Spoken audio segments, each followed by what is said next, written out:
Bismillahirrahmanirrahim. Assalamualaikum warahmatullahi wabarakatuh. Bertemu kita lagi dengan Pendidikan Islam tahun 6 bersama dengan Ustazah Hafizan. Tajuk kita pada hari ini ialah beriman dengan perkara-perkara sam'iyat.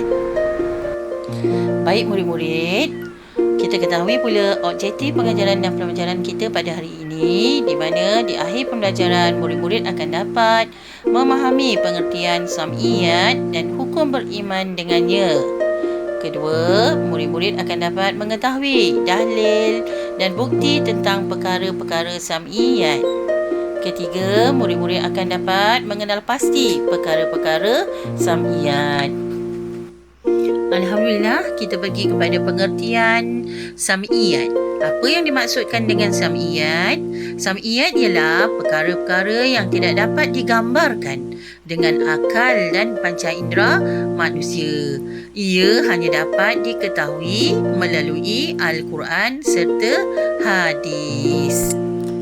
Seterusnya, apakah hukum mempercayai perkara-perkara sam'iyat? Hukumnya adalah wajib, murid-murid. Jom kita ketahui pula dalil nakli bagi perkara-perkara sam'iyat. Okey, sama-sama bersama dengan Ustazah. A'udzubillahi minasyaitonirrajim. Allazina yu'minuna bil ghaib. Yang maksudnya iaitu orang-orang yang beriman kepada perkara-perkara yang ghaib. Itulah dalil nakli bagi perkara-perkara sam'iyat. Alhamdulillah murid-murid, setelah kita ketahui tentang pengertian, hukum dan dalil, mari pula kita ketahui tentang contoh-contoh perkara-perkara sam'iyat. Antara perkara sam'iyat ialah alam barzah, soalan kubur, mizan, padang mahsyar, sirat. Di mana contoh-contoh sam'iyat ini Ustazah akan terangkan apakah yang dimaksudkan dengan mungkin soalan kubur, mizan, padang mahsyar dan juga sirat di akhir pengajaran dan pelajaran kita insya-Allah pada hari ini. Okey, kita teruskan apa lagi ya, contoh-contoh sam'iyat. Antaranya ialah neraka, syurga, kiamat dan malaikat. Setelah kita ketahui tentang contoh-contoh perkara sam'iyat, mari pula kita ketahui maksud daripada contoh-contoh tersebut. Di alam kubur nanti, semua manusia akan didatangi malaikat munkar dan nakir. Nikmat ataupun azab bergantung pada amalan semasa dunia. Seterusnya, apa pula maksud padang mahsyar? Padang mahsyar ialah tempat perkumpulan semua makhluk setelah dibangkitkan daripada kubur, di mana semua manusia akan menerima pengadilan atas perbuatan mereka di dunia. Di padang mahsyar nanti sangat dahsyat sehingga boleh menimbulkan rasa takut dan cemas.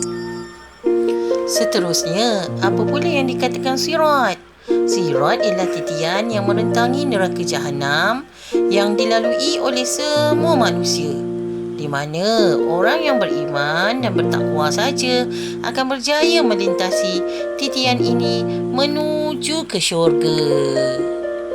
Sirat ini murid-murid, kepantasan melintasinya bergantung pada amal soleh semasa kehidupan kita di dunia ini. Seterus pula, apakah yang dimaksudkan dengan mizan? Mizan ialah timbangan amalan yang akan dilalui oleh semua manusia.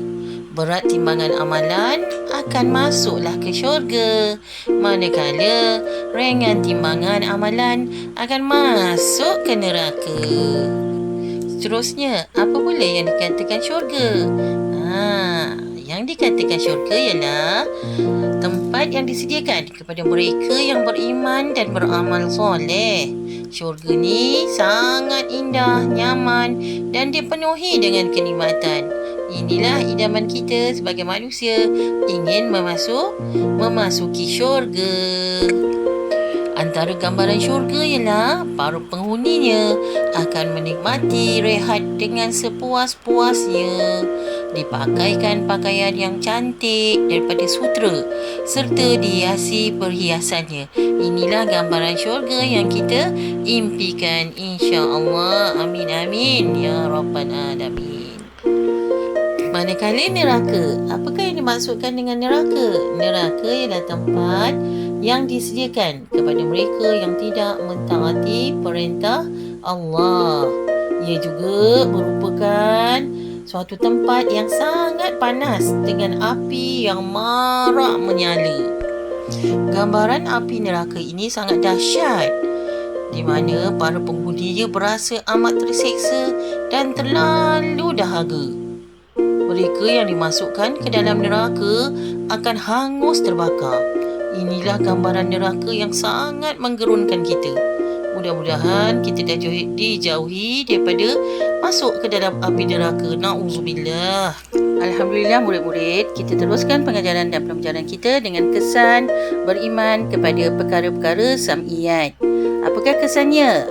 Akan menjadi manusia yang bertakwa, yang ini yakin dengan keadilan Allah dan kekuasaannya, serta akan dapat menginsafi azab di akhirat. Seterusnya, kesan beriman dengan perkara-perkara sam'iyat. Yang keduanya, mendorong seseorang melakukan kebaikan. Dengan cara bagaimana? Dengan membantu mereka yang memerlukan dan juga bersikap pemurah lagi dermawan. Kesan yang ketiga, beriman kepada perkara-perkara sam'iyat ialah melahirkan masyarakat yang sukakan kebaikan dan hindari kemungkaran. Dengan cara bagaimana? Tolong-menolong dalam perkara kebaikan. Dan yang keduanya, bersama mencegah kemungkaran. Kesan yang keempat, beriman kepada perkara-perkara sam'iyat ialah menjadikan redha Allah sebagai matlamat hidup, di mana Al-Quran dan As-Sunnah adalah sebagai panduan hidup kita. Kemudiannya, keduanya ialah mengisi masa dengan perkara-perkara yang berfaedah, insya-Allah. Kesan beriman kepada perkara-perkara sam'iyat yang kelima, iaitu mentaati perintah Allah dan menjauhi perbuatan dosa.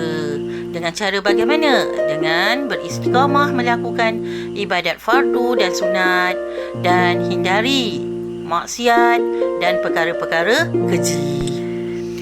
Alhamdulillah, tamatlah sudah pelajaran kita pada hari ini dengan tajuknya iaitu beriman kepada perkara-perkara sam'iyat. Apakah rumusan daripada pelajaran kita hari ini? Iaitu kita wajib beriman dengan perkara-perkara sam'iyat dan membuktikan keimanan kepadanya dengan istiqamah melakukan ibadat fardu dan membanyakkan amalan sunat serta menjauhi segala larangan Allah. Alhamdulillah, sampai setakat ini saja dahulu pelajaran kita pada hari ini. Mudah-mudahan kita akan bertemu lagi di lain masa, di lain hari, insya-Allah. Jangan lupa like dan subscribe. Assalamualaikum warahmatullahi wabarakatuh.